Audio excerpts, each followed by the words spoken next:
Hi, welcome, Jenifer. It's so nice to get to see you and talk about your work. Thank you. So we are addressing the first bookarts members show, and you had an incredible piece in it, 100 days. That is such an incredible amount of time. So tell us a little bit about yourself, and then we'll talk about your work. Oh, thanks.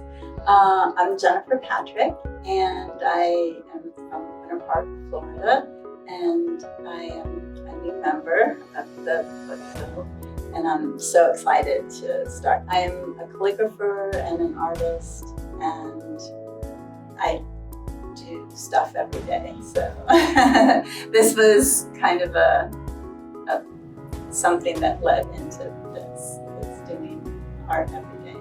That was my goal.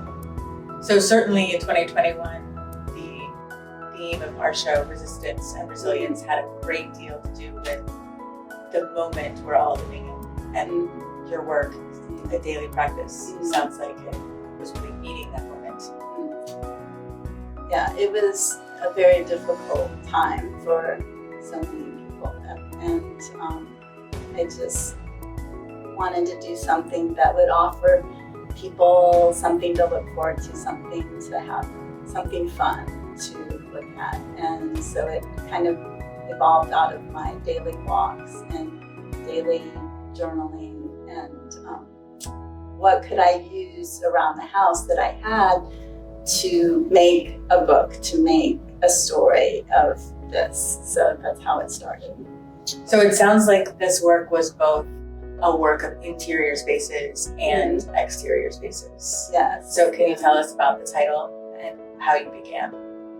Well, I didn't actually know that it was going to be a paper forest when we started. And so that kind of came along with it. So as I walked through the day, the animals would appear, and then I would make them out of paper, this little squirrel, and they told me the stories that they wanted to tell. So that's what I did. So every time I'd see something like a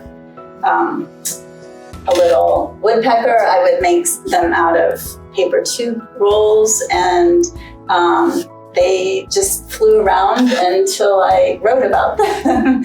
And so then I would write in my book about what was going on that particular day too. So, and then I bound it all together. And so that was lots of fun too, to have it both in a book and also in a world that was actually you could go through too. It's really stunning work. So how were you combining material and message and place into this magic kind of forest you were building every day? Yeah, it's stunning because, you know, each day I didn't know what I would do. And so it really did just come to me that day what that day needed. And so that's how it happened. You know, it just appeared and then I would do it. And so it didn't always turn out how I expected it to. Some things were more successful than others, but it was delightful and, you know, it was fun to get feedback on it and also feel like it was not just for me, it was for a community. So that was fun too, to include others. So I'm really struck by how intricate so many of the pieces are, and the text and now that I know you're a calligrapher, it makes so much sense of the artistry and the line work. Were you working on bringing out those pieces, or is it just some kind of magic chemistry that all comes together? How do you experience that? Yeah, it's kind of just how I think during the day. And so it was really fun to be able to get it out. And because I didn't have the distractions, I wasn't going anywhere. I was just at home. And so pretty much, what I would have done in a day didn't happen, and what did happen was something else that wouldn't have happened without it.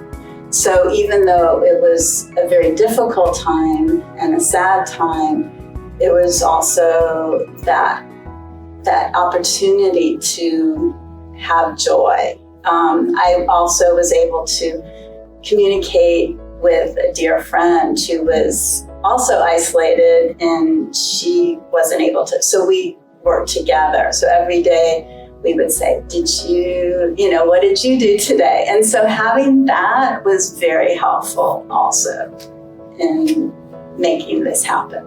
If I didn't have an excuse not to do it, I had to do it to show up for her too. So that was helpful.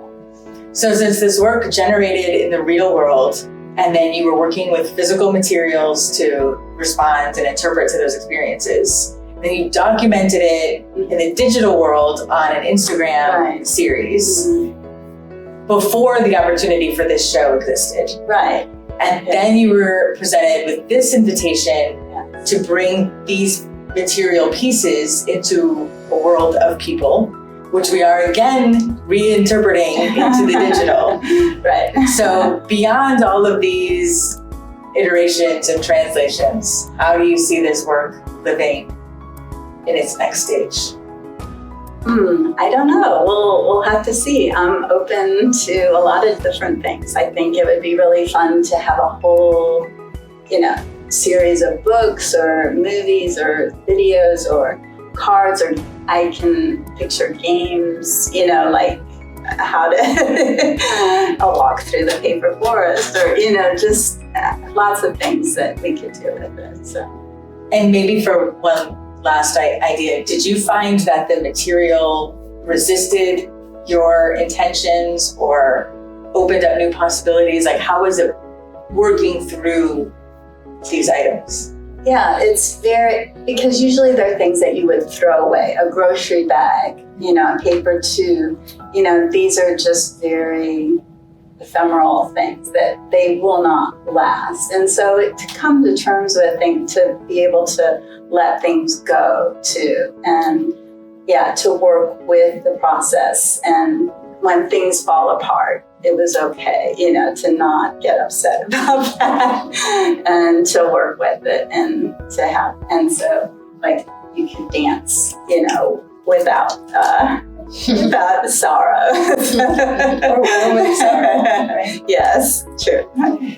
So are you continuing this work, or is there something else? Or are you giving yourself space? So actually, I did take a break from Instagram, and I've been working on the seed this summer. So that's what I've been doing. So you'll have to stay tuned. Wonderful. So Jenifer Patrick, 100 Days in the Paper Forest. Thank you. Thanks.